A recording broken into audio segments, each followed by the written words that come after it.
BC Telangana BC సంఘాలు, Telangana BC నాయకులు ఈరోజు ఆంధ్ర బీసీలకు దారి చూపిస్తున్నాయి.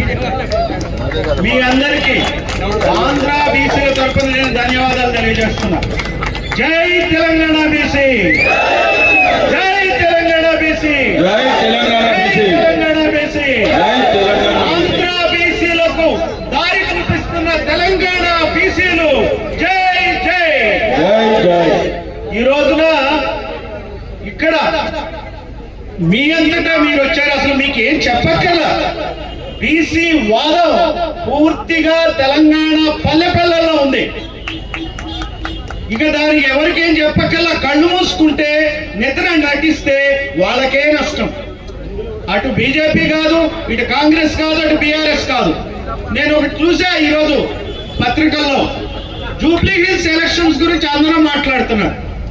ఇక్కడ ఒక బీసీ అభ్యర్థి గురించి బీఆర్ఎస్ నుంచి వచ్చిన కామెంట్ ఏంటంటే, రౌడీ షీటర్లకి ఈ నియోజకవర్గం అప్పచెప్తే నియోజకవర్గం పాడైనది. ఎవరు అక్కడ అభ్యర్థి? బీసీ అభ్యర్థి. బీసీ సంఘాలు ఇది గమనించాల. కానీ బీసీల సమస్య మీద 42% రిజర్వేషన్ మీద ఇంతవరకు ఒక్క ప్రకటన అయినా బీఆర్ఎస్ నాయకుడు కేసీఆర్ నుంచి వచ్చిందా? మరి అన్యాయం. నవీన్ కుమార్ యాదవ్ కాంగ్రెస్ అభ్యర్థి, కానీ బీసీ. ఆయన మీద కామెంట్ మాత్రం రౌడీ షీటర్ అని చెప్పేస్తే అది ఎంత అన్యాయం చెప్పండి.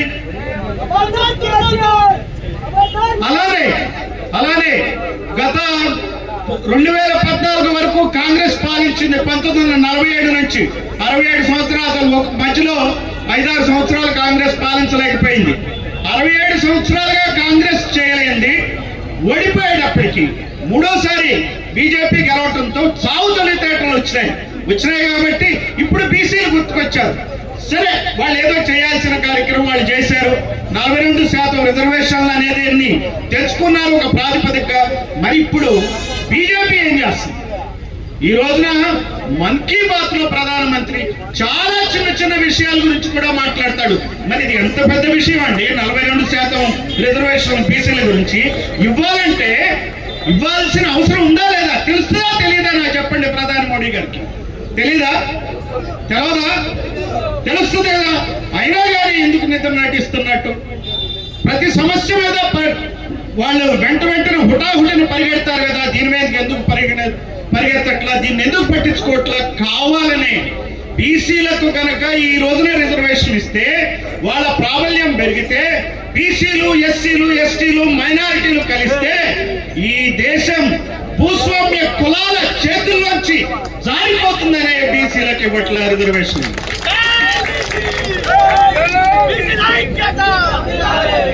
ఈ రోజున మన అదృష్టం ఏంటంటే తెలంగాణలో మరి ఈ రోజున ఇంతమంది నాయకులు ఈ రకంగా బీసీ సంఘాలు రావటం చేయటం అనేది బీసీల యొక్క అదృష్టం. అంతేకాదు చిరంజీవి గారు, నేను ఆయన పెద్ద సర్వీస్ లో కలవలే, రిటైర్ అయినాక బాగా ఎక్కువ కలుస్తున్నాం. థ్యాంక్స్ టు బీసీ వాదం, బీసీ నాదం. మేము అనునిత్యం కలిసి దీని గురించి ఏం చేయాలని ఆలోచిస్తున్నాం. చాలా మంది అంటారు రిటైర్డ్ ఆఫీసర్లు ఏం చేస్తారు అని. ఉద్యోగాల్లో ఉన్నప్పుడు ఎవరి పరిమితుల్లో వాళ్ళు పనిచేస్తారు. ఈ పార్టీలో ఉన్నటువంటి బీసీ నాయకులు మీరేం చేశారు బీసీలకని నేను ప్రశ్నిస్తున్నా. మమ్మల్ని కాదు అనేది, మీరు నాయకులు మీరేం చేస్తున్నారు? తర్వాత ఈ మీటింగ్ అవును తర్వాత ఈ రోజు ఇంకొక అదృష్టం, న్యాయ కోవిదుడు జస్టిస్ ఈశ్వరయ్య గారు ఈ యొక్క ఉద్యమంలోకి రావటం చాలా గొప్ప విషయం. వారికి మనం అందరం ధన్యవాదాలు తెలియజేయాలి. ఇదే కాకుండా కాంశీరాం సూత్రం, మేమంతో మాకంతా. ఇప్పుడు మన దగ్గర ఇక్కడ కొత్త నినాదం విన్నా, మంచి నినాదం, మీరెంతో మీకంతా, మీరెంతో మీకంతా. సో మేమెంతో మాకంతే నినాదంతో, కాంశీరాం సూత్రంతో ఈ రోజున తెలంగాణలో బీసీ, ఎస్సీ, ఎస్టీ ప్రజల్ని కలుపుతూ ముందుకెళ్తున్నటువంటి నాయకుడు విశారదన్ గారు కూడా రావడం చాలా గొప్ప విషయం.